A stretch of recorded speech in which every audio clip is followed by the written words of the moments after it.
Greetings and welcome to the United States Transhumanist Party Virtual Enlightenment Salon. My name is Gennady Stoliarov II, and I am the chairman of the U.S. Transhumanist Party. Here we hold conversations with some of the world's leading thinkers in longevity, science, technology, philosophy, and politics. Like the philosophers of the Age of Enlightenment, we aim to connect every field of human endeavor and arrive at new insights to achieve longer lives, greater rationality, and the progress of our civilization. Greetings, ladies and gentlemen, and welcome to our Virtual Enlightenment Salon of May 15th, 2022. We are pleased today to have a very important discussion on a subject that may be unsettling for some of us transhumanists and longevity proponents, especially those of us who wish to see a continual progress of our civilization and especially a continual improvement of our lifespans. Unfortunately, this has not been happening during the past 2 years, 2020 and 2021. And we need to understand this troubling reversal and what can be done to once again allow life expectancies to increase. So we have a distinguished panel joining us today. We have our Director of Visual Art, Art Ramon Garcia. We have our Legislative Director, Jason Geringer. We have our Director of Applied Innovation, David Shoemaker. And we have our Director of Longevity Outreach, Ben Ballweg. And our special guest today is a returning guest. We are always very happy to have him participate in our salons. He is Didier Coeurnelle, the Vice President of AFT Techno Prague, the French Transhumanist Association. He is also the co-chair of HEALS, the Healthy Life Extension Society, an association that promotes a much longer life in good health. This association organizes international conferences and publishes a monthly newsletter called The Death of Death. Interestingly enough, The Death of Death was also the subject of our previous Virtual Enlightenment Salon with Jose Cordero, Simon Waslander, and Terry Grossman. And all of us in the longevity movement harbor some long-term optimism for the future of human longevity. We believe that we ourselves would be able to benefit from breakthroughs that would reverse biological aging. However, when we see statistics like the ones from the past 2 years, we have to be concerned about what could this mean for our near-term future and what could be done to set our species back on the correct trajectory. So welcome to Didier. We are pleased to be able to have this discussion. And now, Didier, you have the floor. Thank you, Gennady.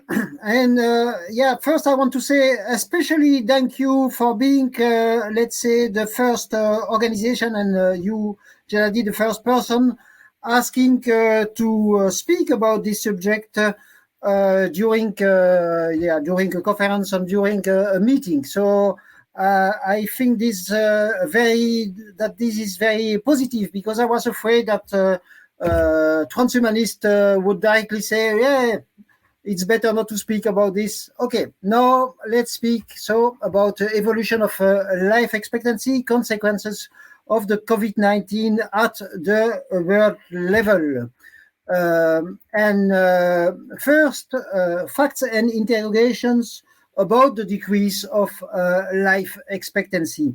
The most important thing, and you were speaking about this already, is the fact that if you read one recent article, the reference is there on the screen. If you read a recent article, we had in 2020 decrease of life expectancy of 0.92 years, so it's about 11 months in 2020 and 0.72 in 2021. Let's say, good news or less bad news is there was also recently an evaluation made by the World Bank And this is I would say, less bad. So it's almost statico, so a few days less than 1 year before, but they don't have statistic yet for the year 2021. But okay, anyway, even if the World Bank is right and the author of the article that I quoted is wrong, it's still the worst situation that we ever had since about 70 years. Since 70 years, each year was better than the year before, and this is the first exception in 2020, and probably also in 2021. To understand that, you probably, most of you probably know about this. So there was kind of a correct estimation of the number of people dying from the COVID-19 in, let's say, rich countries, and under evaluation in poor countries. So with the elements that we have, first we know that because we compare the number of people who were dying officially of the COVID with the number of people who were dying of all causes, and you compare that to similar years before. And you have one country, I think it's Peru, where you had almost during 2 years, 2 times more deaths than in a normal year. So it's a very big difference. And you have also very big differences in countries like India, in some African countries, and in some other Asian countries. So this is statistics concerning the largest European countries by population. And so you see here very clearly that we were, the trend was a positive one. There is kind of, it's rising less fast than before the last years, but it's still rising. And here, 29 to 22, the difference is really spectacular. It's decreasing everywhere. I want also to say that if you take the statistics made by the, let's say, most negative interpretation, you have now the level of you have now the level of life expectancy in the world that we had 10 years ago. So it is really a decrease of 10 years in 2 years if these statistics are correct. This is Russia compared to the United States. So there also you see Russia with an increasing trend, and here you have a very clear decrease. The United States were on a kind of statu quo since a few years, 4 or 5 years, and here you have once again a very, very clear decrease. Now that I spoke about the facts concerning life expectancy, I want to say a few reasons to be pessimistic for the next months and even for the next years. Sadly, I see quite a lot of reasons, and then I will go to the positive side. So there are first reasons related to what I would call factual evolutions. So the first one is long COVID. When you see the literature concerning COVID, there is this phenomenon, this thing called long COVID, who seem to be, killing quite a few people faster when they had the disease than if they had no disease. Second very important aspect is that due to the COVID-19, vaccination, of course, outside of the COVID situation decreased. And we have now, especially in the countries in the south, but also in the countries in the north, we have now big problems of vaccination. And if things continue like they are these last months, we will have an increase for the first time since probably 40 or 50 years. We would have an increase in child mortality. in the countries in the south, and even maybe in the countries in the north, maybe even in the rich countries. And then there is the question of pollution, so fine particles, but also there was a recent study that showed that most people have, well, very small quantities, but still most people have plastic in their blood.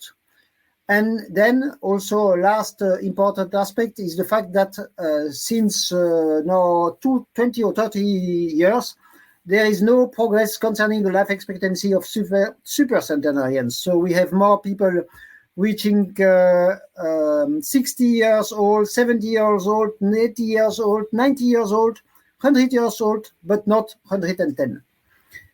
Okay, then there are what I called more organizational reasons.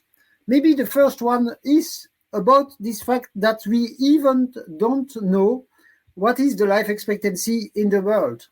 I show you two very different hypotheses, and this is kind of fascinating and depressing.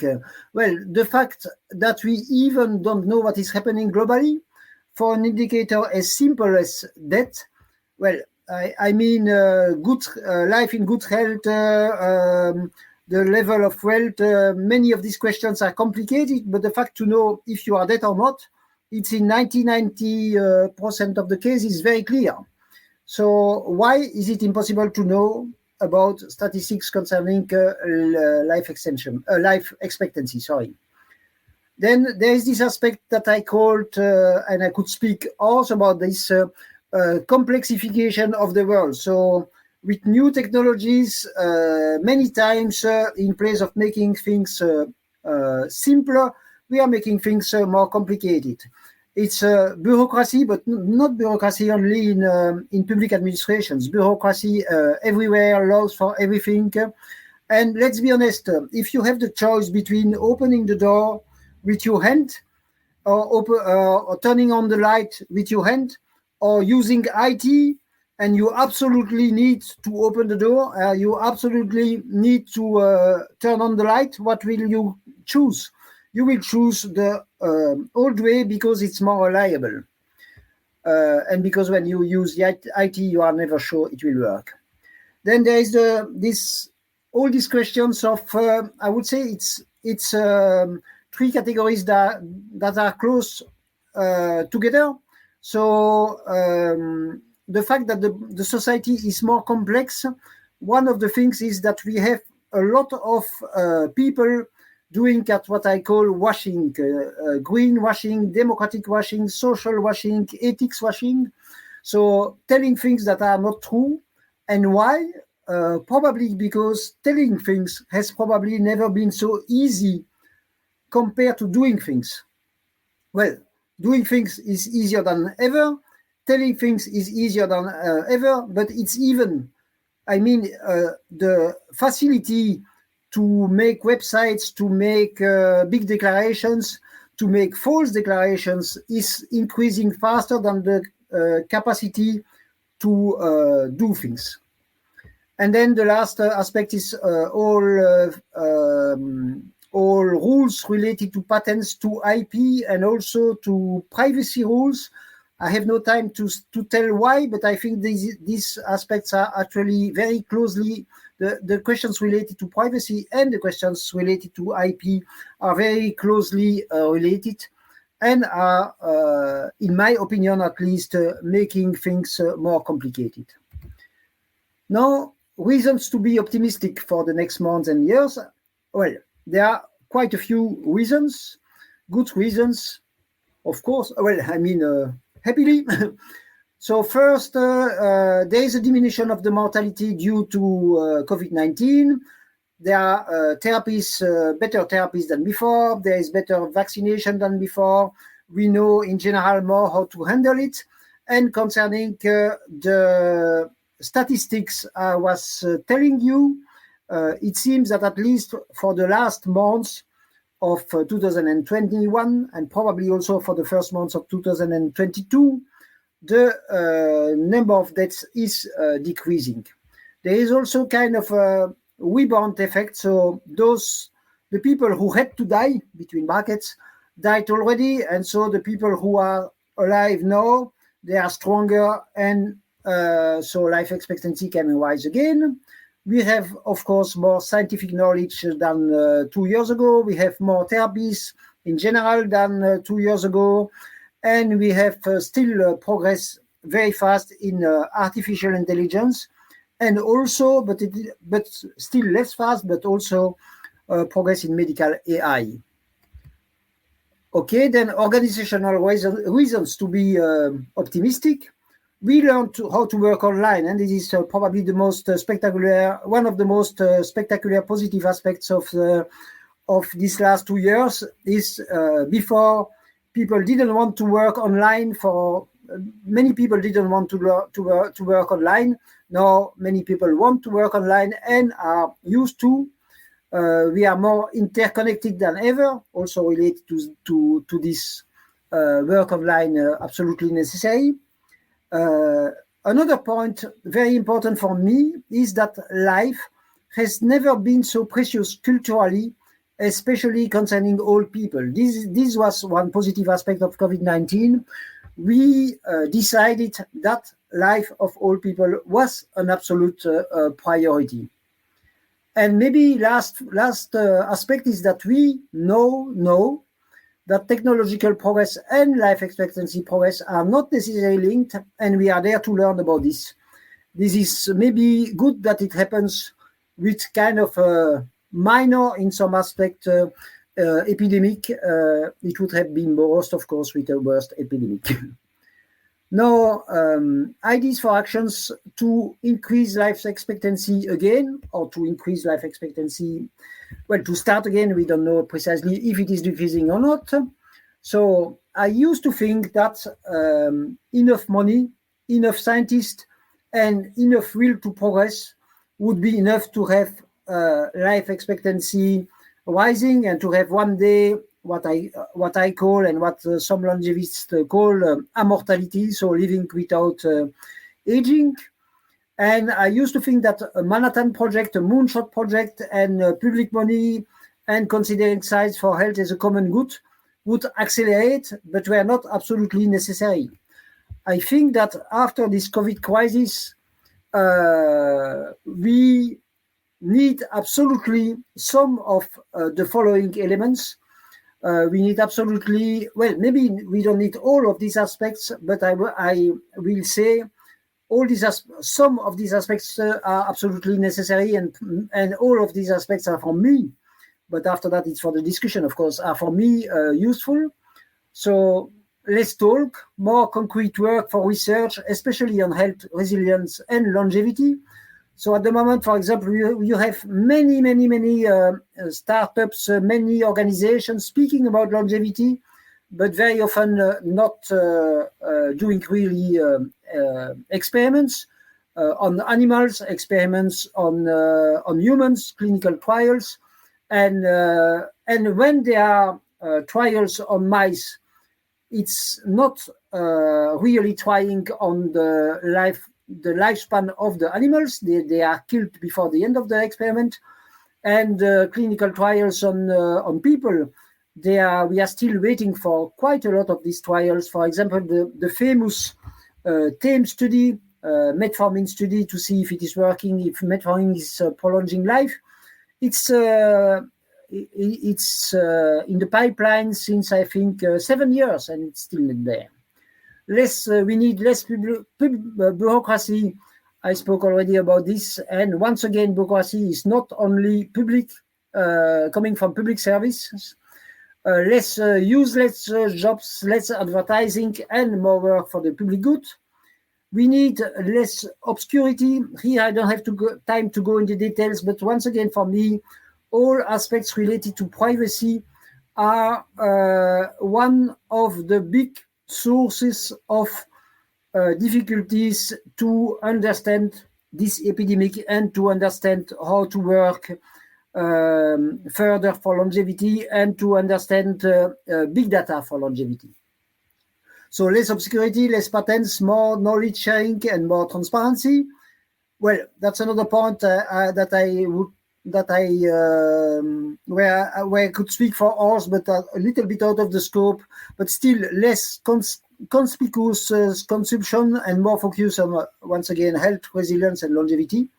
And we need a global project, a moonshot project, realizing that stopping aging is a thinkable goal, and public money and considering science for healthy longevity as a common good.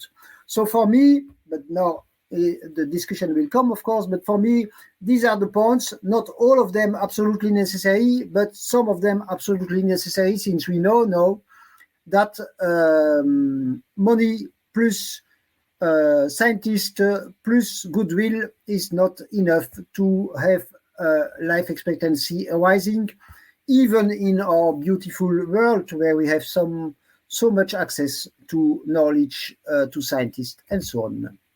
So this is it for my introduction. I want to thank you for being here, making this discussion possible. I want to thank Malvina Pushkova, who is the author of most or quite a few of the schemas graphs that you saw. So for the statistical information, and also Ilya Stambler. And there are many organizations which are working resolutely in the directions exposed. So Janadi already spoke about HEALS. There is also Longevity Alliance. There is also Lifespan.io, Humanity Plus, and the Association Française Transhumaniste. And so the newsletter, The Death of the Dead, is speaking about all these aspects, and you can read it in French, English, Spanish, Dutch, or German if you want. Thank you. All right. Thank you very much, Didier. We greatly appreciate your presentation, and it has already sparked some quite interesting audience questions. Before we get to those questions, I am curious about your remark regarding a lack of progress in supercentenarian lifespans. And of course, the longest living verified person was Jean Calment, who died at the age of 122 in 1997. However, recently, the second oldest person recorded in history died, and that was Kane Tanaka. Kane Tanaka lived to be 119 years and 107 days. And currently, Lucille Randon is the fourth oldest person ever recorded, and she is the oldest person alive today at 118 years and 93 days. And I remember a long period of time during the 2010s when the oldest person living at the time was about 115, 116, sometimes 117 years, like Emma Morano, for instance. But during the past decade, we did not reach a situation where the oldest person living was reliably 118 or 119 years. So I understand that's slower progress than we would like to see. But if Jean Calment is viewed as a statistical outlier, which he probably was, do you think a case could be made that there's still an overall slightly positive drift in supercentenarian lifespans? Well, the short answer for me is sorry, but no. I would say, if you take the first thing, the population is increasing in the world. The population of centenarians is increasing in the world. So just if you take kind of a normal proportion, you should have more supercentenarians because there are more centenarians, and you don't have so much more supercentenarians. Then you are right. We had one person. We have no. This person who recently died, she was the second person ever. Okay, but just a few days more than Sarah Knaus, if I remember the name correctly. So it's really not a big difference. So the third person now is this French woman who is 118. But if you take a look at the official list on Wikipedia. It's easy to find. You will see that if tomorrow this French woman was going to die, the next one is only 115. So it means that very probably it will be again the situation as it was a few years ago. And then there is another aspect even more, let's say, worrying. If you take a look at the list of the oldest men ever, you will see that there are almost no oldest, let's say, of the 100, I think, of the 100 oldest men ever, there are only something like 2 or 3 men who are still alive today. And the oldest man in the world at the moment, I think, is something like 112. So we are really not progressing. And if you take on the very long term, I always want to remind people that the first person to reach the age of 100 was very probably, it's almost sure, Terentia. It was the windows of Cicero, and she died when she was 103 or 104 years old, so more than 2,000 years ago. So we almost do not progress for this maximal lifespan. Now, this is all, let's say, kind of a pessimistic way to see, and but my conviction is once we will find a way to go ahead of 120, it will be almost directly, almost without limits, I would say, because there is no physical law making it impossible to go further, because we are pretty sure that there are many genetic aspects, and we know that other animals than humans can live longer. Even mammals can live longer than 120 years.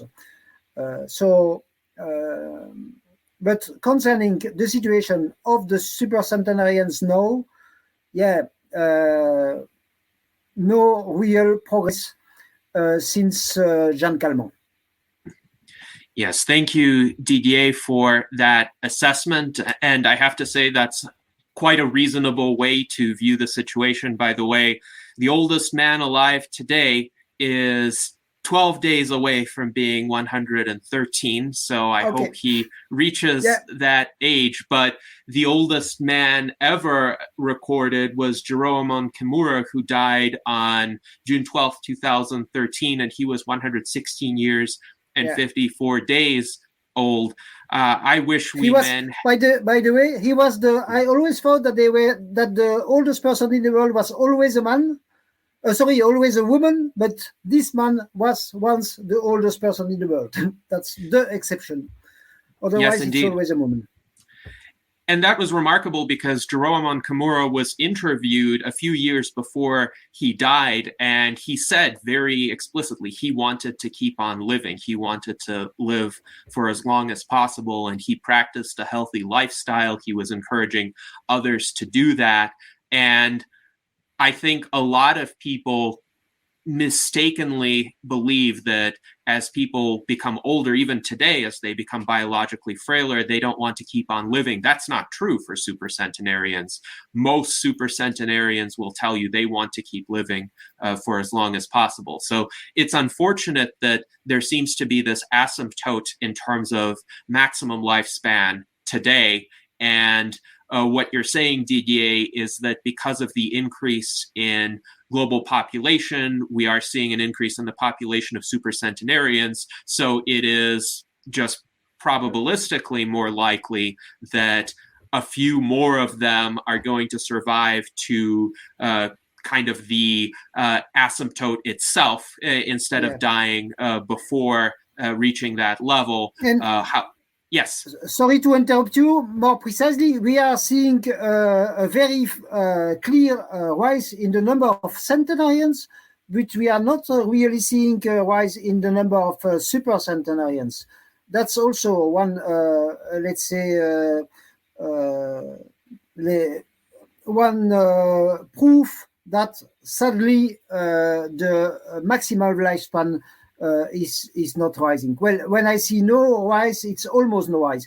If you take the number of centenarians, compare the proportion of centenarians compared to the number of super centenarians, probably it's less good. Almost certainly, it's less good today than it was 20 years ago. Now, the one important aspect, but that's, let's say, in very small differences. But one important aspect is that probably in the people who were supposed to be super centenarians before, there were more frauds than today, because the registration of births is better now than it was before, and because there is more control than before. So that's kind of to temper it a little bit. But anyway, what is almost totally sure is Jeanne Calment was living 122 years. Another woman was Sarah Knauss, was living 119, and we are not further today. Yes, and that is unfortunate. Now, in my end of the decade message on December 31st, 2019, I issued a set of 10 challenges to humankind for this decade.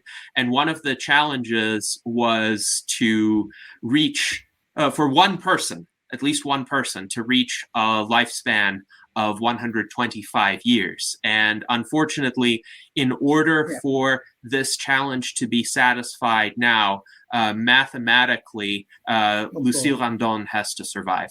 So she has to survive. She's 118 years now. So in 7 years, which is 2029, she would be 125. Nobody else is old enough to reach 125 this decade. So I really wish her luck in surviving. I hope some medical technology will come about that could help her. I really hope people are monitoring her health, but it is a bit troubling that she's the only one left who stands a chance, even mathematically, of reaching that life expectancy. Now, David Wood has a related question. He wonders, is there a possibility that the supercentenarians of recent times benefited from healthy, frugal lifestyles in their youth, but more recently, fewer people lived through such situations when young?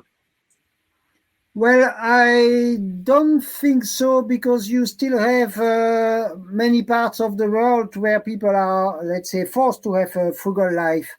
So I'm afraid in the possible explanations, one possible explanation is air pollution and pollution in general.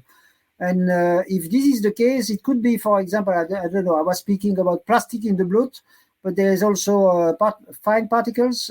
If it is that explaining that we have all this medical progress and we are not able to progress for life expectancy, if it is that kind of explanation, it's a very problematic one. But for me, I was writing one newsletter, The Dead of Death, and the title was The Mystery of the Supercentenarians. For me, it's still kind of a mystery. You know, why are we unable, why with all our technologies, all the things that we are able to do for medical science, we are unable to make people living only a few years more.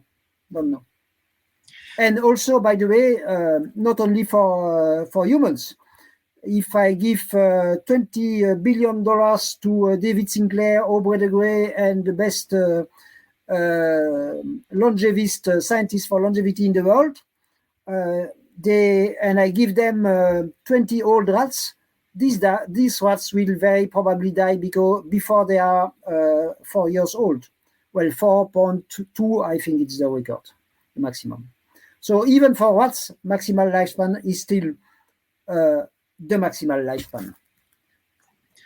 Yes, and that's unfortunate, but I am curious about what is essentially the mirror image of David's question, which is in regard to changes in lifestyle habits that could be seen as beneficial. So when today's supercentenarians were young, there still wasn't a good understanding of the benefits of exercise. And yes, some of them may have done heavy manual labor, but heavy manual labor isn't necessarily good for longevity. Very structured, purposeful exercise that doesn't exhaust the body while still giving the benefits of physical activity really came into being in the 1970s. And running, for example, became popular in the 1980s. Before that, a lot of cardiologists were actually mistakenly viewing running as dangerous for heart health, which is a kind of strange idea from today's perspective. Likewise, diet and nutrition were not as well understood at that time. Some people, of course, pursued the traditional Mediterranean diet out of just a kind of historical emergence. But today there is a much larger population of people who intentionally eat healthier foods and have access to a greater variety of foods than before. So in the absence of any medical breakthroughs, do you think there would be at least a slightly greater probability of, say, the people who are 70 today being more likely to reach their 120s than the current generation of supercentenarians? Well, yes, but slightly, like you said. And I would say for me, it's not so an important question. The most important question is really how to, how to break this maximal lifespan. But yes, I think very probably if people are following, let's say, all good rules and they have a kind of a good environment, well, they will slightly go further. But like you said yourself, it's not for tomorrow, because when this French woman will die, and she doesn't seem to be in very good health, sadly. When she will die, the oldest person in the world will be 115, or maybe 116 at this time. Mm-hmm. Yes, indeed. So David Wood has another interesting question here. He wonders, does the distinction that you make between talk being, quote, bad and work being, quote, good stand up to scrutiny? David writes, yes, there can be time-wasting talk and there can be good actual work, but the other way is possible too, and that projects that are launched without sufficient analysis or talk beforehand can also be a waste of time. And along these lines, Walter Crompton writes that much of the time, talk is the result of not having a good avenue for action. So, for example, in our community, a lot of people wonder, what could be done to increase lifespans? And some people can think of certain experiments to do, but it's really hard to get an actual experiment started with some of the regulatory barriers that exist. So what are your thoughts in response to these comments? Yeah, so I of course agree with David that you cannot act without thinking before. But when I speak about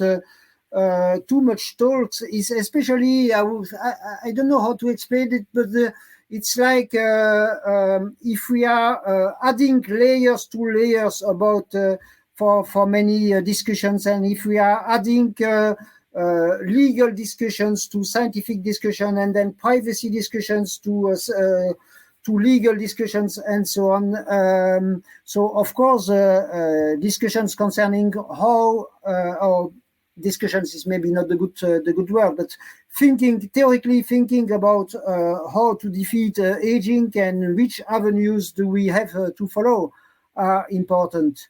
But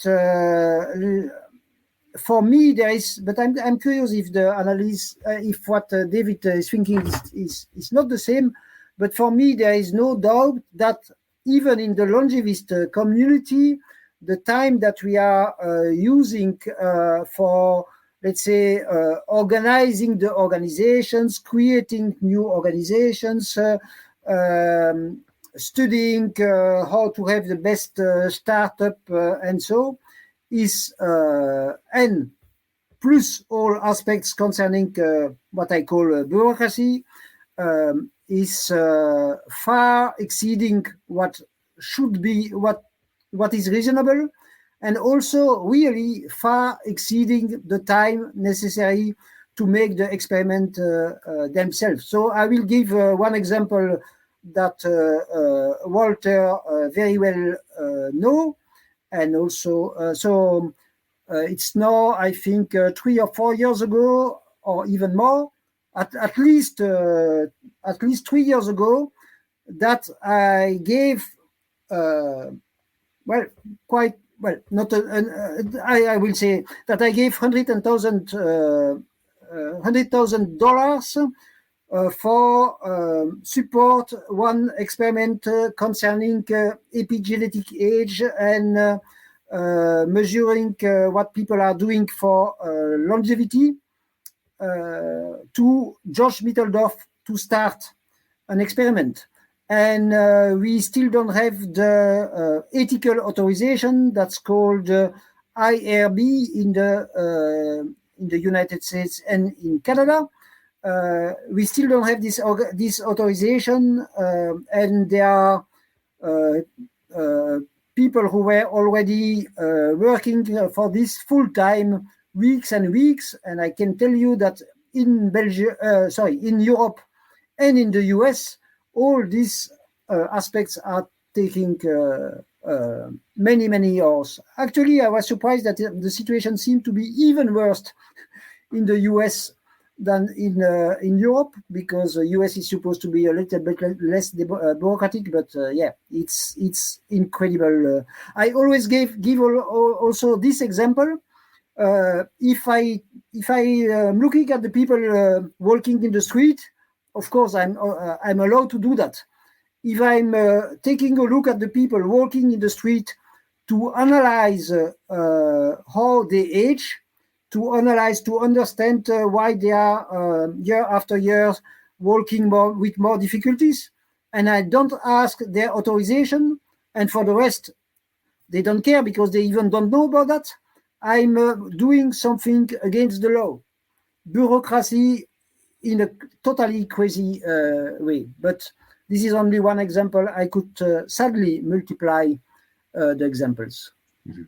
Yes, indeed. And this kind of bureaucracy is, of course, a great impediment to scientific and medical progress. In the U.S. Transhumanist Party, we have raised that concern for a long time. And in particular, the U.S. Food and Drug Administration is the bureaucracy that poses the greatest obstacle in the world to progress in medical science and life expectancy, because it is, as you have stated, one of the most stringent. I would say that the FDA and the equivalent organizations in Europe, they are at the same level. Sometimes Europe is faster, sometimes the US are faster, but but both are very slow. Yeah. Yes, and unfortunately, often the other regulatory agencies in other countries, including in Europe, essentially follow the lead of the FDA. So they see the FDA as, quote, the gold standard of regulation. So if the FDA takes a certain approach, the other regulatory agencies, including in Europe, are more likely, at the very least, to take that approach. And there are some exceptions. For instance, it's easier to get metformin in most European countries than it is in the United States. But this is a troubling outgrowth of American global hegemony in general, that essentially what happens within the regulatory climate in the United States can restrain the rest of the world. And a more multipolar world would actually solve this problem to a certain extent.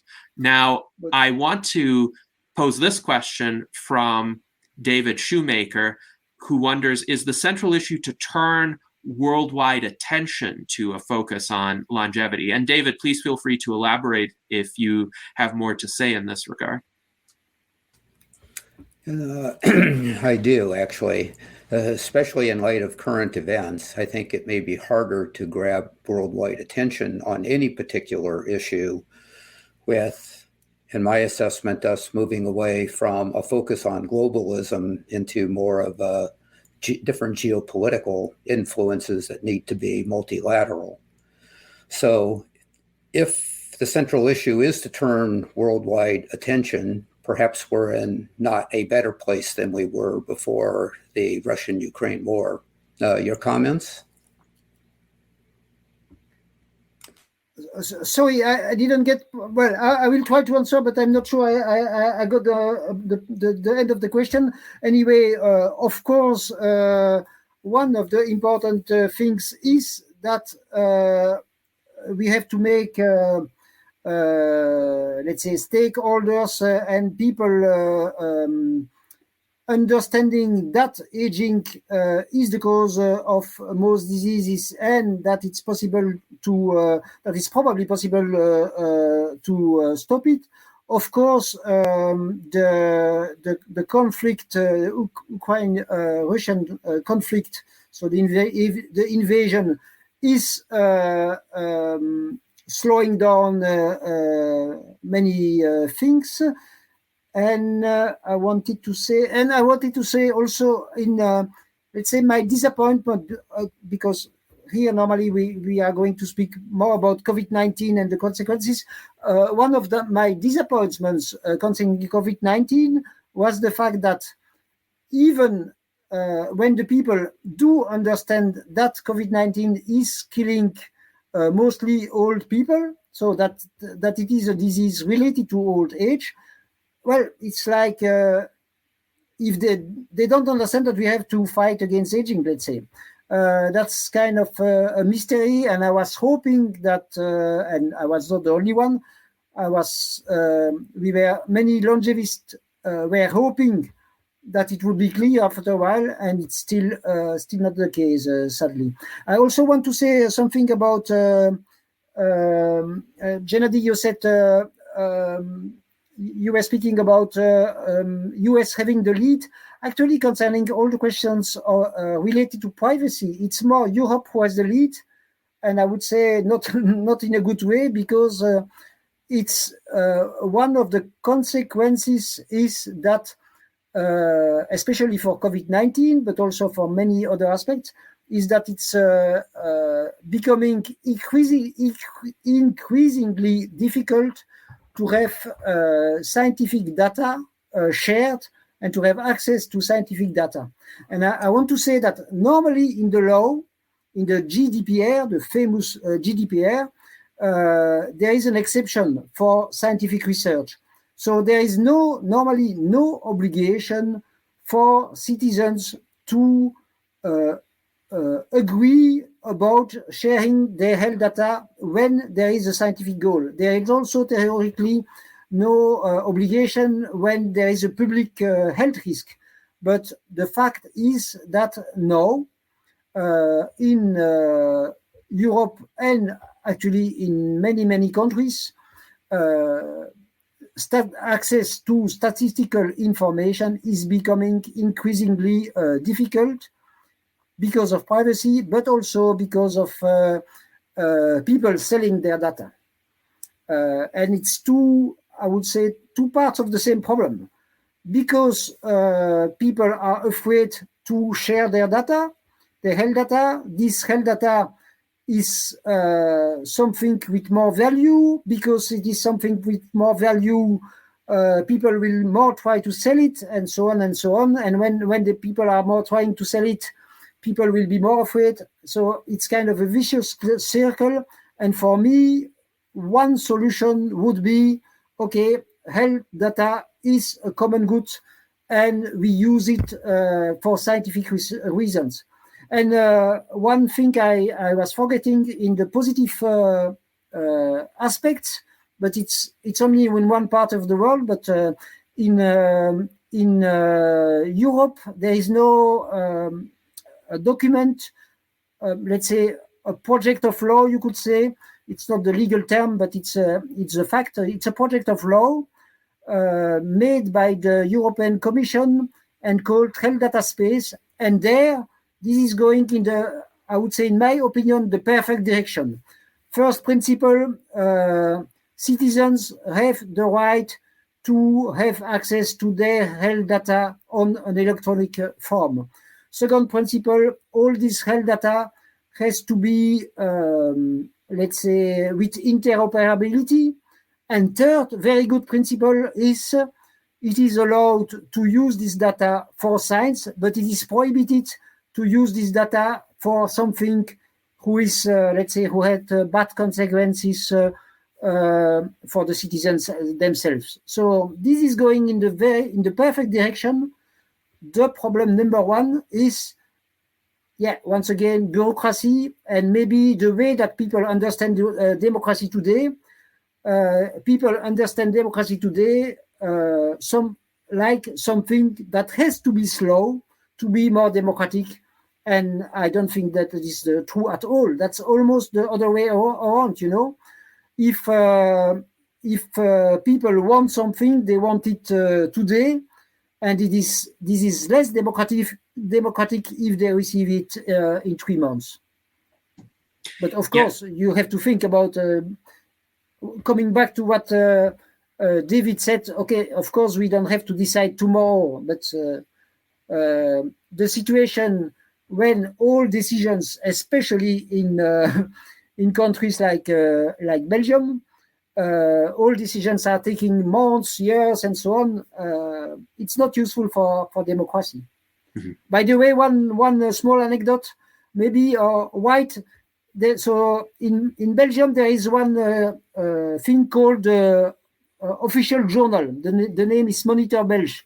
I'm asking people to write in the chat what they think, how many pages per year, and I will tell after how many pages per year we have in this journal.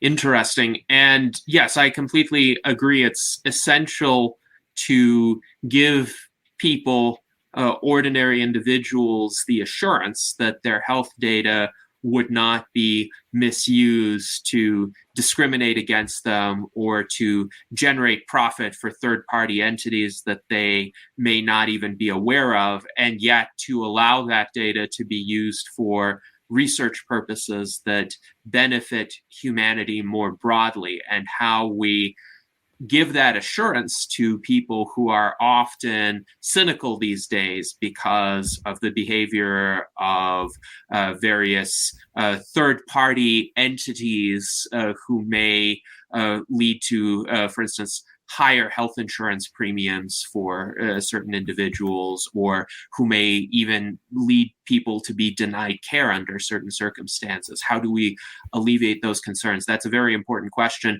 And we did have a salon previously with Didier on the subject of data privacy, which I will link to shortly. But I first wanted Didier to address an observation and a question that were posed by Mike Lazine. So Mike notes validly that stress and physical and mental disorders can also affect life expectancy. And of course, during this terrible pandemic that we have lived through, a lot of people have been under increased stress, either due to financial strain or higher workloads or disruptions in their lives from relatives falling ill or dying.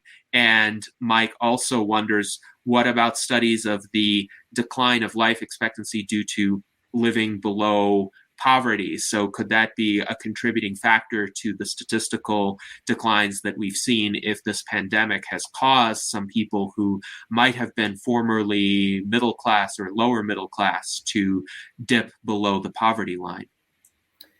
Yes, it's one aspect, and I'm afraid in the slides that I was showing, it's one of the, let's say, possible futures that but I was not speaking about psychological aspects, but you are right to speak about it. I forgot about this. That's one. And that's one of the possible, let's say, futures on the, let's say, bad side. that the decrease of wealth, the stress,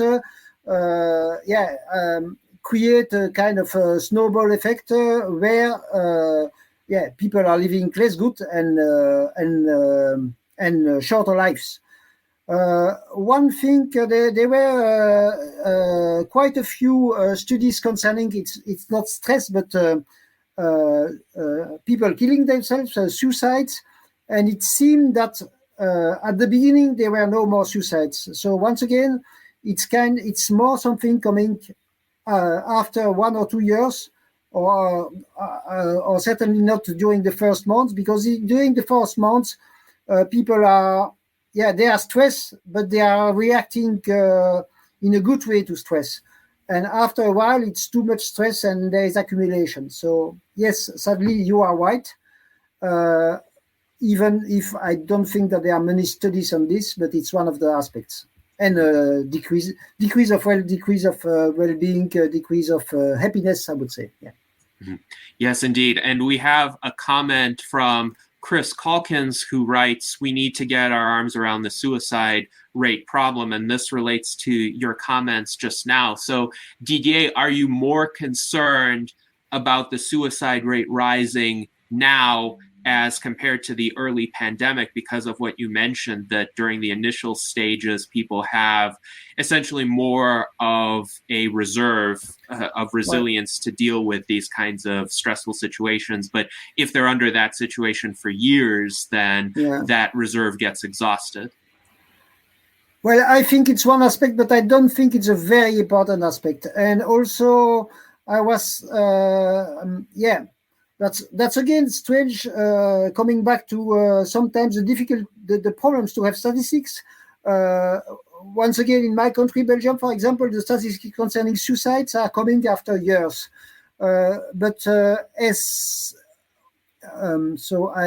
can I say that? The information I saw until now concerning suicides is that in some parts, in some countries, some situations, there is a rise, but not a catastrophic one. Yes, thank you, Didier. And Chris Calkins follows up by saying, research shows people stick together after a disaster and suicides decrease. Short term. After. Mm-hmm. Yeah, that's what I was trying to say. Short term, better. Long term, going down. But it doesn't seem to have big effects, negative effects. Yes. And of course, compared to the general population, the proportion of people who commit suicide has always been relatively low. Most people die of conditions they don't want to get, like various chronic diseases. And we'd like to thank our friend John H. for his generous super chat. He also points out there has been a market decline recently, and the wealth effect has been replaced by the poverty effect. So if people no longer have this means of maintaining some of their wealth, which a lot of people have done through increases in the stock markets of the world recently, and if that reverses and the stock markets begin to sink, if inflation continues and people encounter various forms of scarcity through supply chain disruptions, do you see that combination of causes as having the potential to extend this decline in life expectancy? Yes, I would say very clearly, not the fact that stocks and shares are going down directly, but the consequence with a recession, yes, that's for sure. Even if, but it seems, for reasons not very clear, but it seems that the crisis in 1929, so 90 years ago, almost 1 century ago, it seems that there was no decrease of life expectancy, and people don't understand why. But okay, very clearly, if the recession has for consequence that, especially for people in the South, that they cannot eat enough, and that's not totally hypothetical, because because, for example, of the fact that China is stopping exportation, that the trade can slow down. Then it can start a snowball effect in the bad direction. Yeah, yes, but indeed. that's more, let's say, general economic questions. It's not in the let's say in the things that we can change for us transhumanists. So I think the goal must be more in science. Yeah, but of course, still I agree with you. So David Shoemaker has this observation that life expectancy has increased when focusing elsewhere, for instance, reducing deaths at birth. But that has been the case throughout the past century and a half, essentially, where infant mortality has declined, giving birth has been safer. And yes, it's true that in earlier periods in history, a lot of the mortality was during the earlier years of life. And if people survived those earlier years, their remaining life expectancy wasn't as long as it was today, but it might have been, say, 10 years shorter. So, Didier, do you see any differences from that historical pattern in recent years, or are those improvements continuing? So before COVID time, the situation, like you said, the fact that people die when they are children played no role anymore for the life, or almost no, was not that was almost not anymore important in the countries in the north, but was still more or less important in the poor countries in the south. And that is why the life expectancy was rising faster in the poor countries than in the rich countries. Now, during this COVID time, like I said, what we have is that vaccination is decreasing, that global economic level seem to be also decreasing. So we have a risk that child mortality will rise again, since for the first time, for the first time this century, and for the first time since 70 years. I don't know if I answer your question, or if there was also another part of the question. David, do you want to follow up in regard to this question? Yes, briefly. We had a discussion in the chat as well about this, and the point that I want to talk about is that life expectancy statistic is skewed by the fact of lower women and babies dying during the birth process or early years of the baby's life. So as we look back historically, we see a rise as we move into modern times. But I want to go back to your earlier comments where you were focusing on supercentenarians or even centenarians. And maybe that's a better judge of really the life expectancy that we're looking for.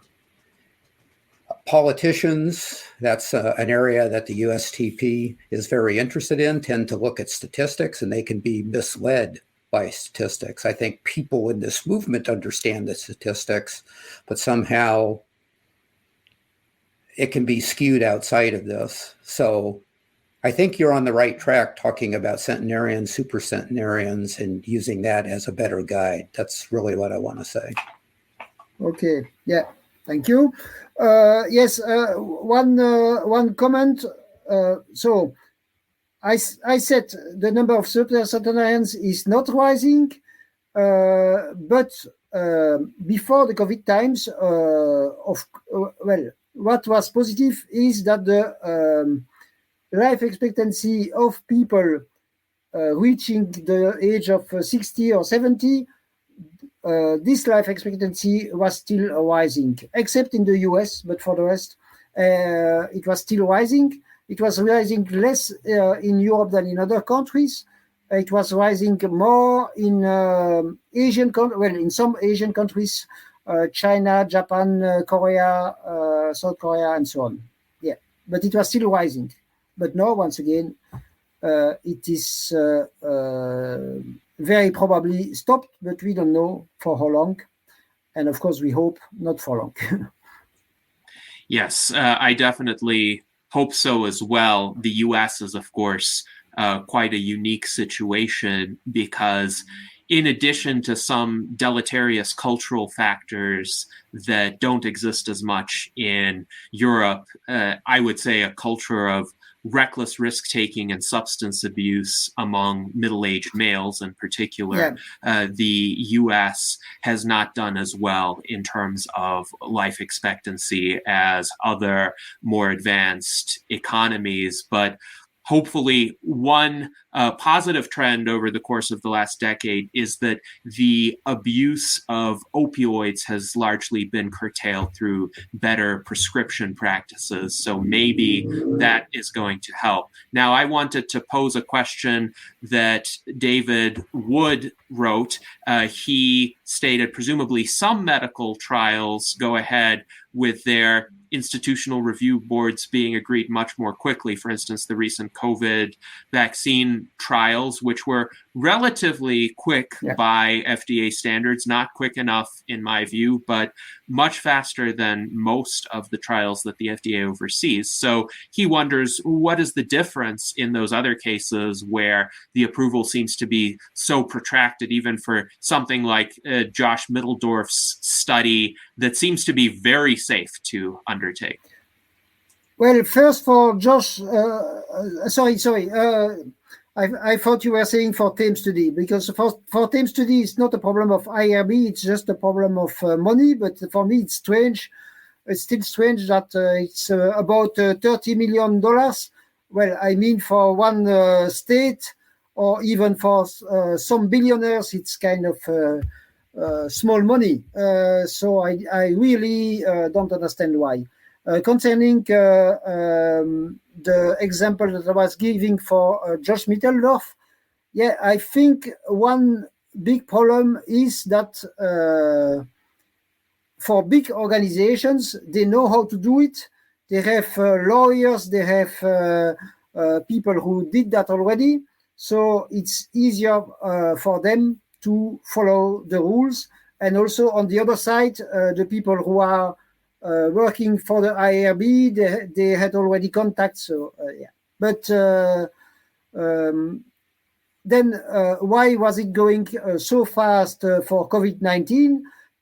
That's clearly for me because at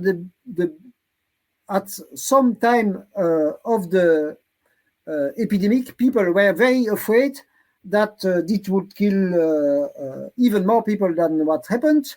So they were very willing to accelerate. So actually, once again, going slow is in many cases going less democratically, less efficient, with less efficiency than going fast. Well, let's say just you are studying a question, and then you stop to study this question during 2 weeks, and then you come back to the question. Of course, it's it's more complicated for you. You forgot about all aspects. So it's precisely the same for clinical trials. It's exactly the same for all things who are asking too many bureaucratic aspects. The fact that things are slowed down just by itself is slowing down other aspects. Yes, and for me, maybe I didn't think I was going to speak about that, but for me there is one kind of miracle solution, at least when one administration or one organization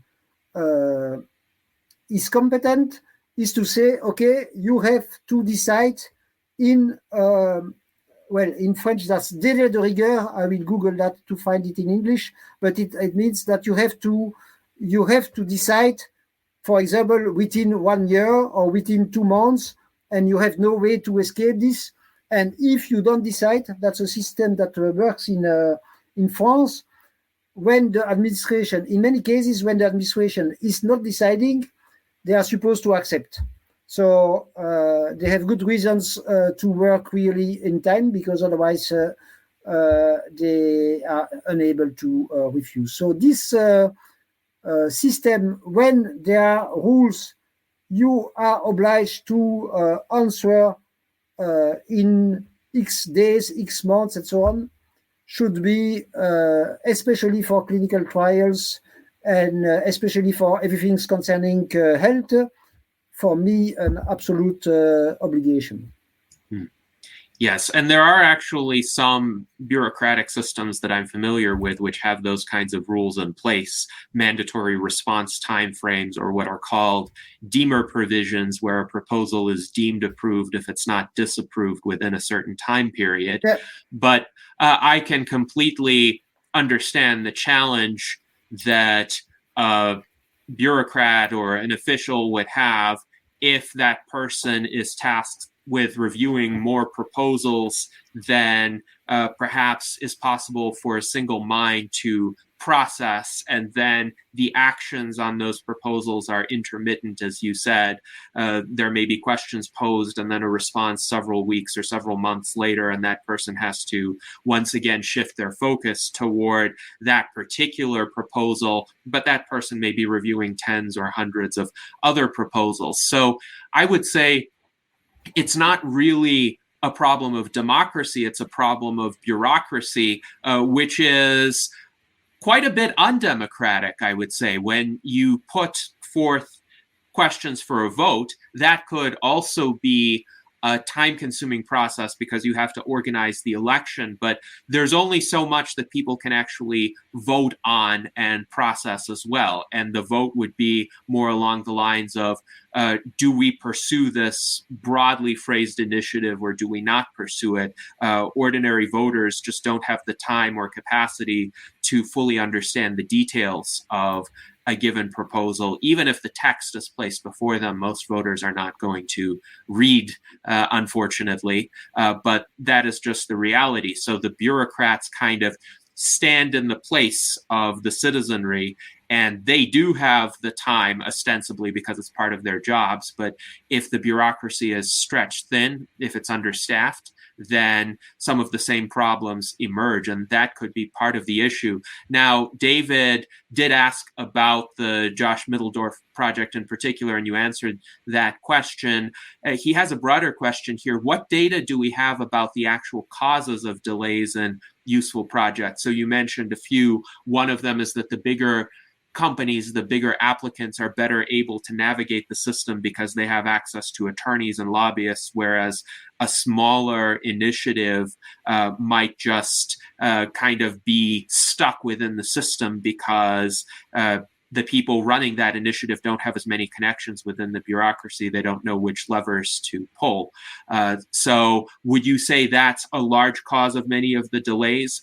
And of course, another one that is potentially problematic is there may not be enough people to review all of these projects in a timely fashion, or the criteria may be overly stringent or obsolete. But do you have an understanding of kind of the breakdown of all of these causes and which are the most prevalent?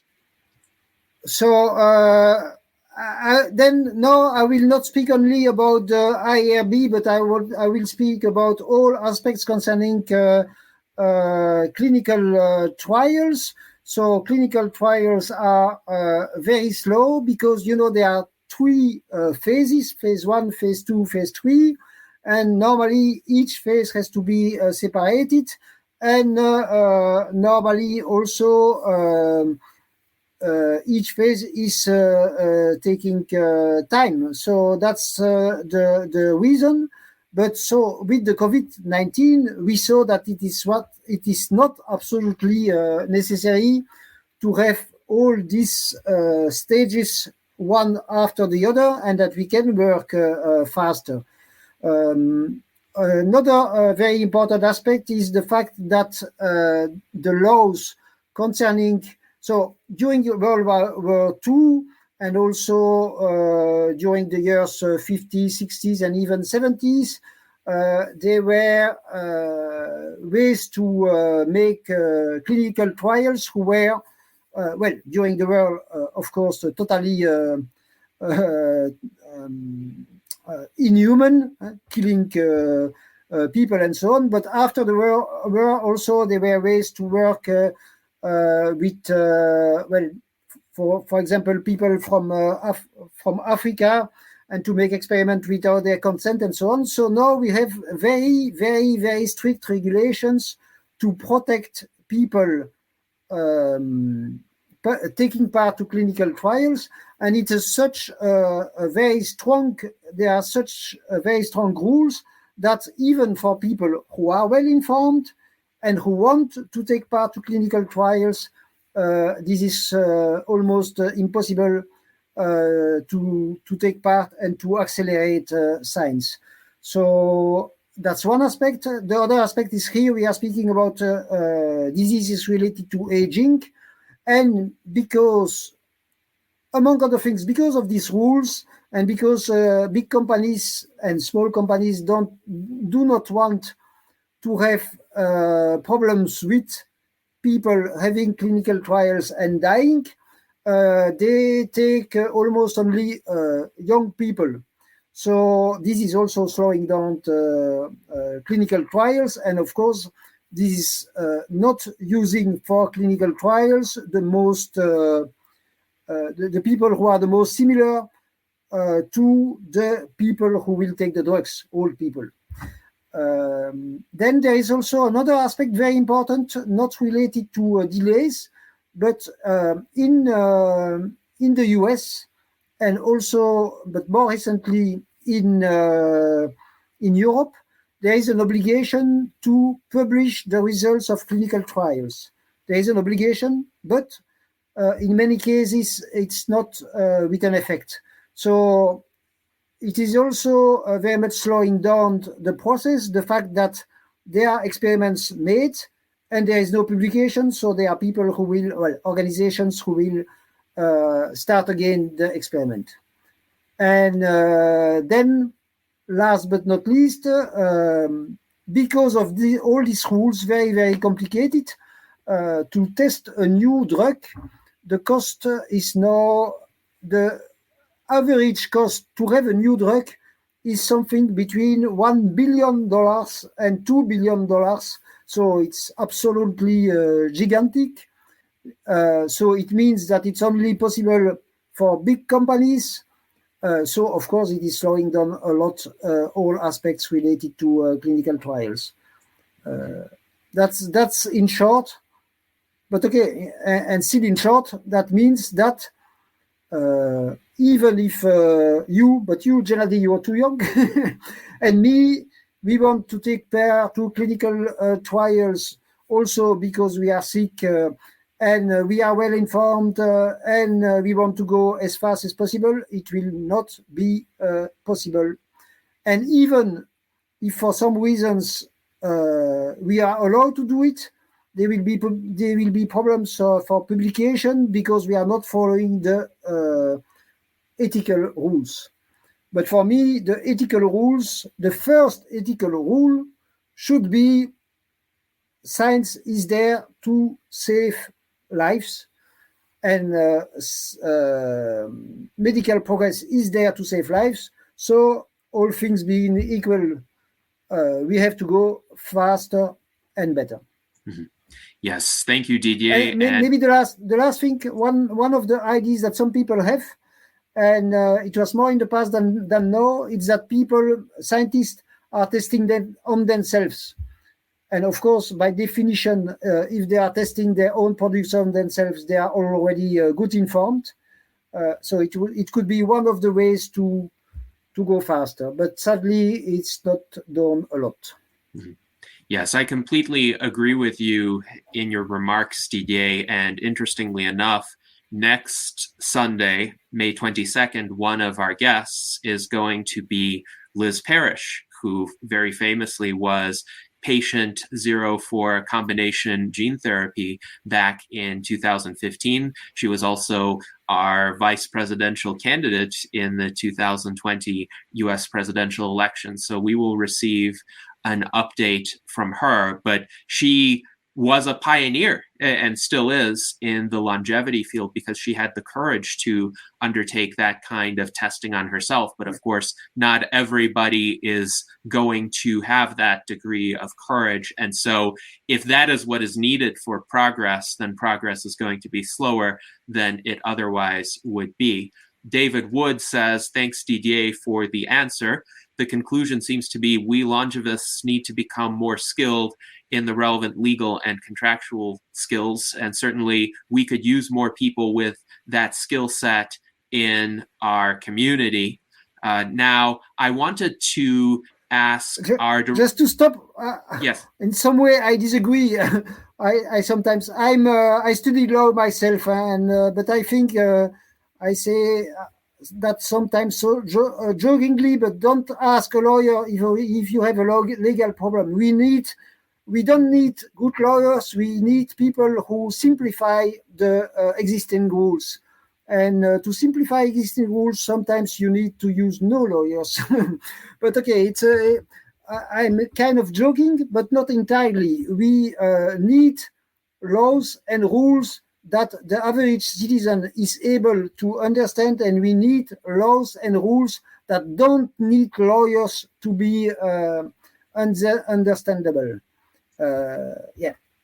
Yes, and certainly we want transparency in all of the laws so that an ordinary citizen could understand them. Yeah. I would say it may be better for laypersons who are not lawyers to have some degree of legal knowledge and acumen so that they could be aware of the issues without having some of the undesirable financial incentives that lawyers have, and also so that we can discern some of the tricks that lawyers sometimes engage in order to kind of maintain their employment. And that can be a genuine issue, including within our own community. But I wanted to ask Ben Ballweg, our Director of Longevity Outreach, if he had any questions or comments about the subject. And also, Ben, if you have any of your own research that points to this problem of declining life expectancy and how it might be addressed, please feel free to share. I'm going to talk without acknowledging my sidewaysness. I studied public health a decade ago, master's program, and what we learned about extending life expectancy was not so much focus on health interventions, but to improve people's economy, lifestyle, stuff that really didn't seem to be involved with health so specifically, but very much did. That was like the most upstream causes of people living longer and healthier was if they had better lives in general. So I don't know if you have any thoughts for how we can increase people's life expectancy through not working on health interventions so much in the next in the near to midterm future, Didier. You mean outside of, let's say, medical progress? It's that you, well, of course, there are ways to make life expectancy rising through what, let's say, some people say what your mother told you when you were young, not too much, not eat too much, not take too much risk, and so on and so on. And there are more sophisticated ways to improve your health with what we know already. But once again, in a country like US and even more Belgium and even more Japan or South Korea, we are already so high that there is not so much progress more to be done without breaking this top of 100. 100 years is still the limit for most people. So, and so 100 years is still the limit for most people. 95 years for most, 100 years for most women, 95 years for most men, and the average life expectancy in the richest and best countries is already 85 years for women and 80 years for men. So there is still something to win with, let's say, the science that we already have and the knowledge that we already have, but not so much to win. Let's say 10 years. After that, we really need some radical discoveries for longevity. Yes, indeed. And it's interesting because there are lifestyle practices and societal circumstances that could help people live somewhat longer. And this, according to Dr. Terry Grossman, whom we spoke with during last week's Virtual Enlightenment Salon, this would be bridge one in terms of getting people to live to the time when biotechnological interventions are widely available. And Chris Calkins writes, education is core in his view. And there is some evidence that people who are better educated, also people who are materially better off, tend to live on average longer. For instance, the most prosperous counties in the United States have life expectancies analogous to a lot of Western European or East Asian countries where there is a high life expectancy like Japan and South Korea. On the other hand, there are places, for instance, in the rural deep South in states like Mississippi, where the life expectancy is in the 60s in the United States. So on average, the US life expectancy is lower than in Europe or in Japan, but a lot of that lower life expectancy is due to those less prosperous pockets. And if you take a fairly well-off, materially well-off and educated American, that person's life expectancy is going to be similar to that of a materially well-off and educated European. Not really, because, okay, I understand, of course. Well, in let's say most parts of, well, probably all parts of the world, people who are more educated, people who are richer, are living longer, and also people who are living in let's say more wealthy places. Okay, but of course, so this is the situation in the US. So in New York, for example, in the state of New York, the state of California, life expectancy is much higher than in Mississippi.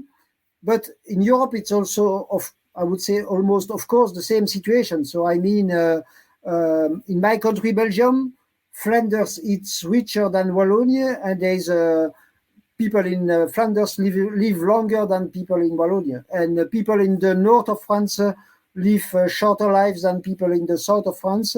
And in some areas of the UK, there are also very low life expectancy, but in some areas in the UK, there is also very high life expectancy. So you see the average in the US is lower than the average in Europe. The highest points are higher in Europe, higher than the highest point in the US, and so on. Lowest points, lowest.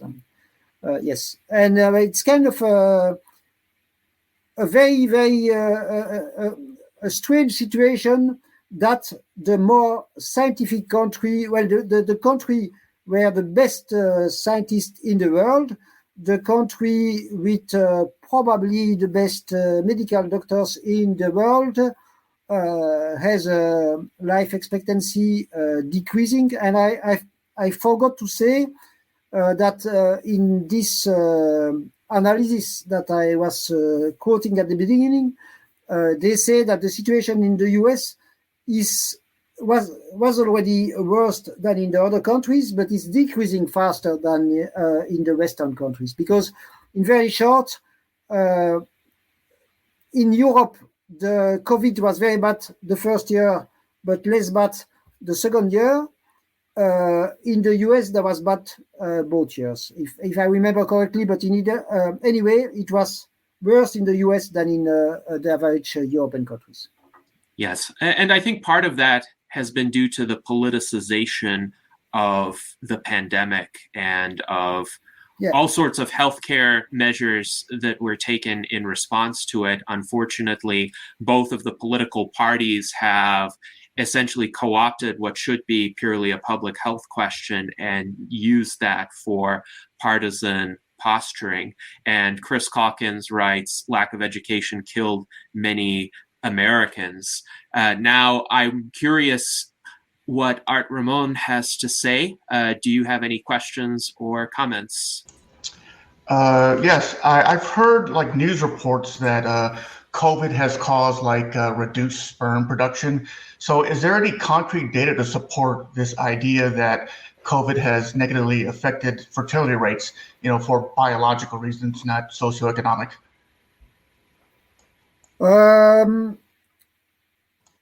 One of the things in the study is that the fertility rate is not decreasing. I didn't read any big study saying that there would be a big decrease of fertility. So the short answer is for, as far as I know, concerning the, let's say, the long COVID, fertility decrease is not a problem or not a big problem. And this is an interesting question or observation more generally. To what extent has this pandemic affected birth rates? Because I would imagine just intuitively fewer people would choose to have children during this very turbulent and uncertain time in world history when they don't know what is going to happen to them or what is going to happen to their children. And yet there have been other periods of history in which a surprising number of people was born despite extreme hardship faced by the parents. So Didier, I wonder if you have any data about whether birth rates decreased during the pandemic, notwithstanding trends in fertility, but just due to people choosing not to have kids. Yeah. So, well, first there was this, at the beginning of the epidemic, there was this kind of joke, people don't have anything to do, so they will make babies. But it was not at all the case. And at least in Europe, I don't know, I will not say what I don't know. So I didn't read statistics concerning other countries. But in Europe, it's very clear that there was a decrease of the number of babies during the COVID crisis. For the rest, I will advise you to read the study, because I know that they are speaking about this aspect. And just somebody told me that in this article it was written that there was no problem of fertility, but I don't remember all details because it's a quite long article. Mm-hmm. All right, thank you, Didier. And we have a great super chat from our friend Alan Crowley, who writes, thanks for another great discussion in the Salon and in the gallery, referring to our YouTube chat, which is always filled with quite interesting and fascinating comments. And our audience is in its usual peak form today. So thank you to everyone who is participating. Yes, go ahead. If I may say so, this was, once again, thanks to you, the first time I was speaking largely about this. And of course, what I think are the best solutions are certainly not the best solutions. But I think it's really important to, and maybe we were not discussing enough about really the, let's say, the heart of the problem. Why were we this time unable to fight efficiently against the COVID-19 with all all what we had. And so the document that I made will be made available also for further discussions. And of course, I will be very happy to continue this discussion with all people interested in this, or to see more ideas concerning this very important problem. Once again, this is the first time in our history, since 70 years, that there is a decrease in life expectancy, while the rest is not changing so much, and while technological progress is still there. So, yeah, of course, I know that there was the COVID, but it's not the first time that there was an epidemic. That it's not the first time that there were big things happening in the world, and it's the first time that life expectancy is decreasing. Well, I want to say it again. Yeah. Now, what about the Spanish flu pandemic of 1918 to 1922? I think that also led to a significant decline in life expectancy. Yes. I said the last 70 years. So World War II, of course, and World War I, and then the flu. But the flu of after the World War I had many aspects, many specific aspects. First, a big part of the world population was exhausted because of 4 years of war. So during the flu, it was more killing. It was killing many young people because they were exhausted, and also it seems because they were not protecting against the flu, and older people were protected against the flu. Another aspect is statistics were less reliable. So actually, we don't know really if it was 20 million deaths or 50 million deaths. It used to be people saying more 20 million deaths. Now they are more saying 50, but actually we don't know. Okay, and what can I say? And people who say, oh, it's not that bad COVID-19 because we had the flu. Of course, I agree. The flu of 1 century ago was worse than this flu. But I mean, the technology was totally something else than what we have now. So saying it's not that bad because we had the flu 100 years ago is, for me, not a good answer. Yeah. Yes, and I agree with you. The Spanish flu pandemic killed more people than World War I. And right now, COVID-19 has killed over 1 million people in the United States, according to official statistics. Probably the actual mortality is even higher. And this is a greater death toll than any war that the United States has been engaged in. The deadliest war in U.S. history was the American Civil War, where about 600,000 people died. So COVID is more destructive by far. Now, Jason, Garrett, yes, go ahead. And at the world level, at the moment, COVID-19 killed more people than probably all wars together since maybe 20 years. Because we have less wars in the world also. This is positive. Of course, this is a pre-Russian Ukrainian situation, but at the moment there are not so many deaths there, but that's another question, and things are not going very positively there, of course. Yes, of course. And this is, I would say, the most troubling situation in the world right now because of the existential risk. I have written yesterday that we are in the year of the great filter, because I don't think the probability of nuclear war has ever been higher than it is this year.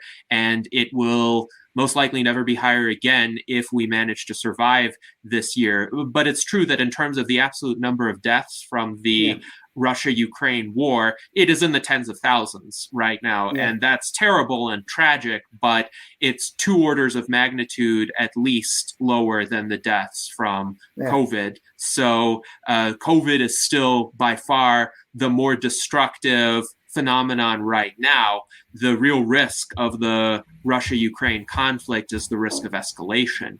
Now, David Wood writes regarding the dip in life expectancy in 1918 to 1920, the curves of life expectancy in our world in data all show the curves moving upward again from 1921 onwards. So this could be a sign of hope that once we're past the worst of this pandemic, we could see life expectancy rebound. Once again, I certainly hope so. Now, Jason writes that the decrease in the statistics for life expectancy is what he would expect to see.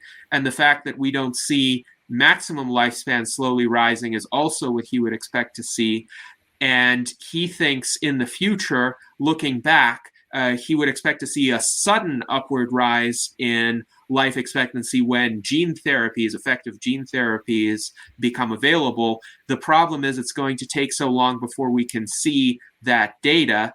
So he wonders, what do you think about aging clocks, and are there any that you can trust so that we can measure changes in expected future lifespan before people actually die, and we can look at a 60-year-old and say, okay, we've reversed this person's aging somewhat?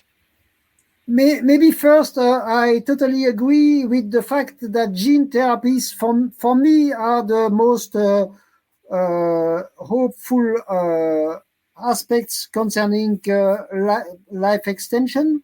For many reasons, but among other reasons, because we know that other animals with other genes can live, for centuries, Greenland shark, whales, and so on.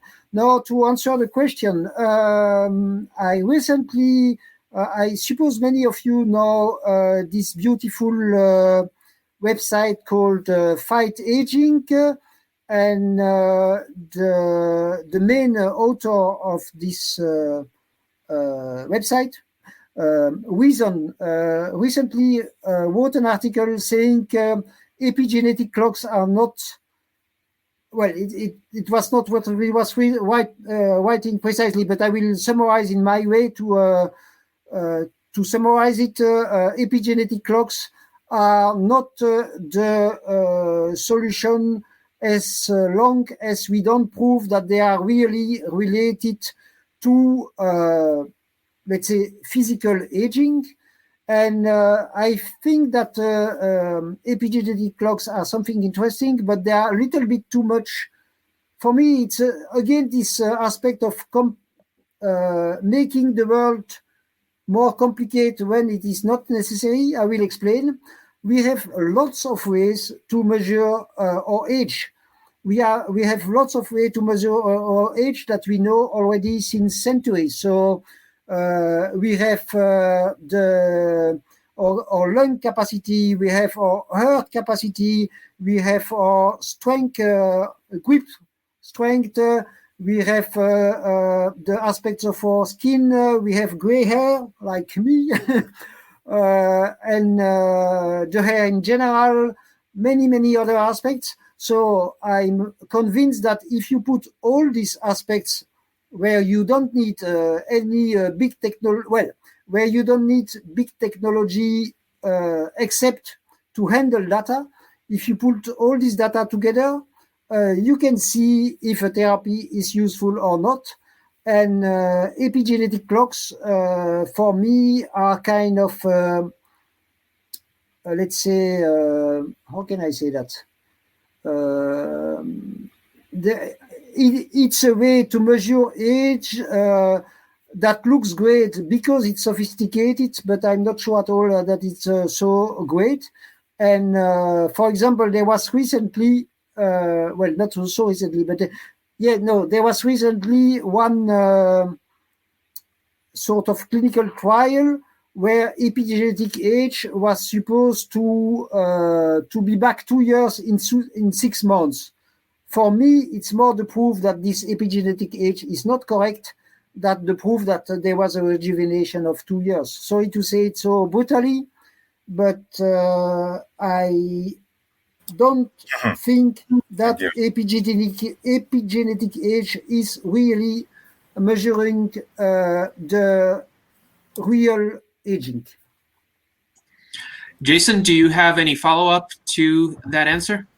No, that's very interesting. I kind of think that as well. In a way, it's a sort of speculation. You can't really know until someone breaks that barrier and is literally still alive. That's why maybe I think it would be good to see some kind of animal live for a long time, because that's what people want to see. They want to see something that is, has lived longer than, and it's going to take so long for our max person to live, we don't want to wait that long. Yeah.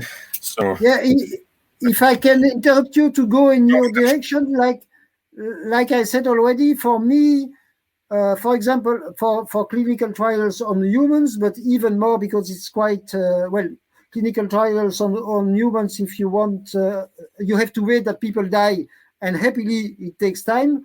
But human trials on animals, especially on rats and mice, for me, this is almost crazy that there are so many tests. So they test the animals, and after 6 months, they sacrifice, they kill the animals, and they don't keep them alive to see if it is really working or not, the therapy.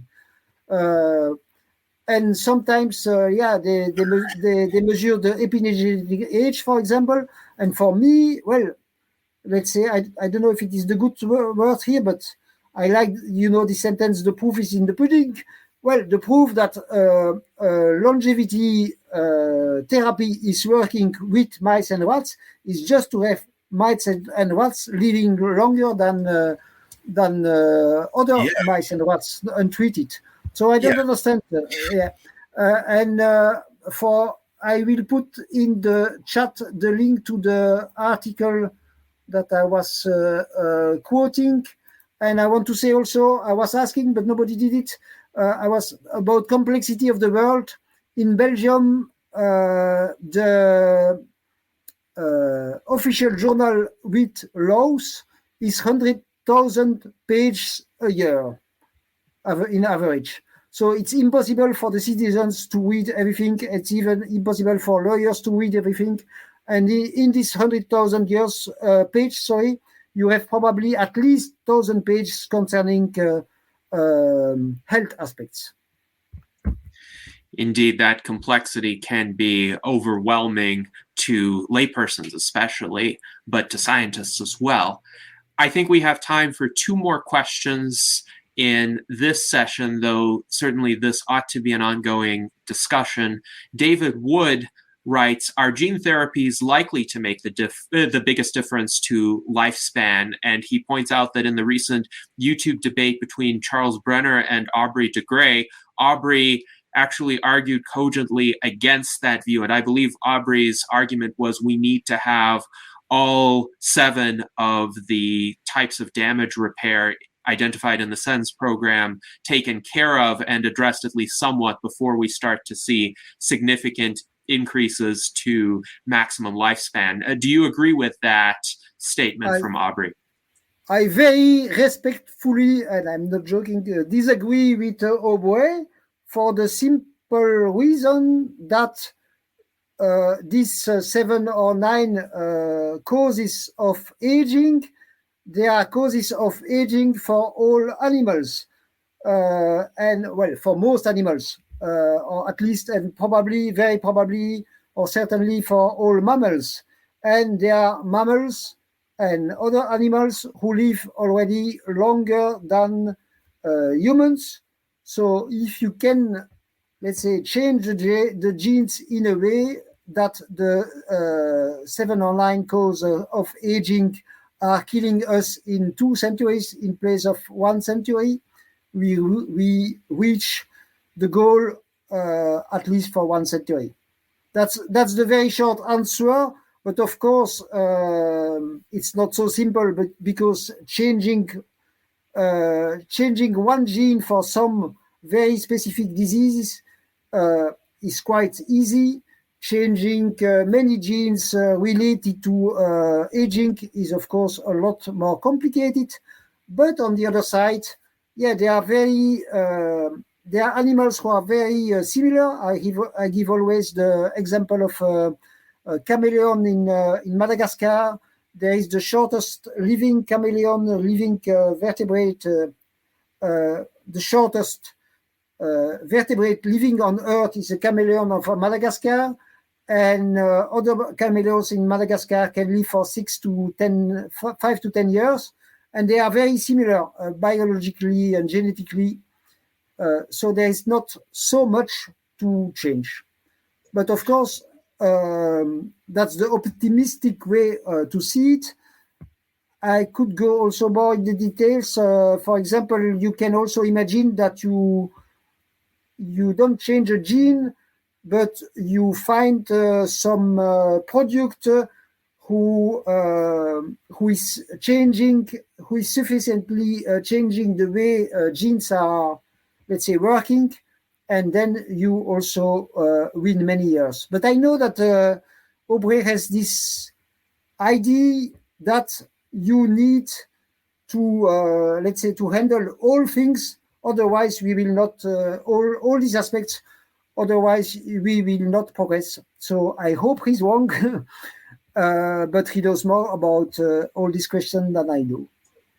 Yes, thank you for your answer, Didier. And I've linked here to the debate between Aubrey de Grey and Charles Brenner. It is well worth watching, and David Wood agrees. He says Aubrey's argument is essentially we would need very large numbers of different gene changes to slow down the rate of aging. Hence, his recommendation is to focus on damage repair and removal instead. Chris Calkins writes that perhaps advances in understanding telomeres will help, and this is what Dr. Bill Andrews focuses on in his research. And we had a very productive virtual Enlightenment Salon with Bill Andrews in October of 2021. I would encourage everyone to take a look at that. And Liz Parrish also, by the way, it's also about length of telomeres. Yes. Yeah. Absolutely. So with regard to our last question for today, this comes from David Shoemaker, and he observes that the general public perceived victories such as the victory in World War II with optimism about the future, whereas after the COVID-19 pandemic, or in the later stages of this pandemic, there prevails a climate of pessimism, including about super longevity. So the world wars, and I think here David probably means both World War I and World War II, they were perceived as one, whereas COVID is perceived as a truce. We haven't eradicated the virus yet. And David says perhaps super longevity is perceived as a war we cannot win, and therefore perhaps winning over death is important to articulate as a possibility so that we can rally public opinion on the side of helping to reverse this decline in life expectancy. So what are your thoughts on that, Didier? I think this would be a good subject to conclude our session with. Well, maybe first concerning the past, be careful not to think that's kind of sometimes transhumanists are a little bit also thinking that in the past people were more positive. Actually, after World War I and after World War II, there were many people very, very depressed. And the fact that the world was over was a good news, of course, but they were, after World War I, it was kind of civilization proving that that it can destroy itself almost, or that actually that is barbary the good word, that barbarian ways to act could become normal. And after World War II, there was the first use of nuclear weapons, and so many people were also rightly quite afraid. Now, coming back to the COVID-19, it's too early to know, I would say, if people will perceive it after a few years as something that we defeated and we are progressing again. it's too early to say. I was in the optimistic camp the first months after the beginning of the COVID. I'm now in a kind of a pessimistic side because I see the negative consequences for sure concerning life expectancy for 2020 and very probably for 2021. But it could be that after that it starts again and that we are starting medical research, scientific research faster than ever. We don't know yet. Sorry to be. Maybe my answer is less good than the question, but we don't know. Well, this is a story that has yet to be written, I think, in terms of our future history. Hopefully, we will be able to reverse the decline in life expectancy. Hopefully, the 2022 statistics will come in at a higher level of life expectancy throughout the world if we don't destroy ourselves in a nuclear war this year. But that story, too, remains to be written. Thank you for joining us, Didier. This is an important subject to discuss, and certainly it's a conversation that needs to continue. And until next time, next Sunday at 1 p.m. U.S. Pacific time, 4 p.m. U.S. Eastern time, live long and prosper.